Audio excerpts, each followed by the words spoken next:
The 13-page criminal complaint gives a lot more information about those final days leading up to Robinson's death and more information about why police believe they have the person responsible.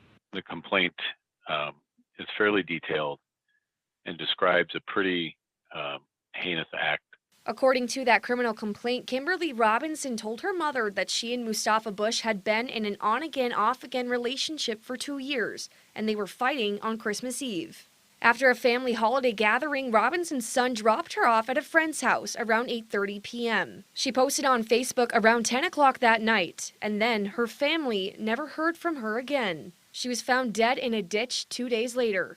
As part of their investigation, police looked into phone records of both Robinson and Bush and discovered that their phones were together on Christmas Eve night.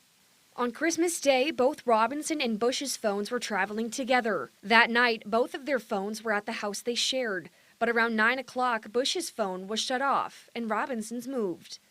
It eventually stopped pinging at the location where her body was found on West River Road. She was found with a gunshot wound in her neck, and police say they later found blood in Bush's car.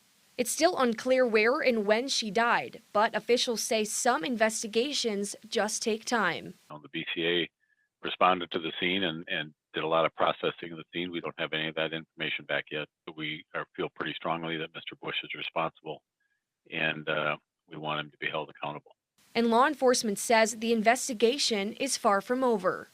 All those people you saw in the courtroom are still working different things, have more search warrants to write, have more people to interview or re-interview. So even though we got to this point now, we're far from done, and we want to make sure that we keep following up on any leads that come in. So it's not done by any means at this point. The complaint also states that on December 28th, Bush's sister indicated to Rochester Police Department that she believed her brother had hurt his girlfriend.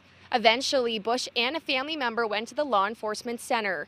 Wednesday in court, Bush's bail was set at $3 million, but his next court appearance is not known at this time. In Olmsted County, Maisie Olson, ABC 6 News.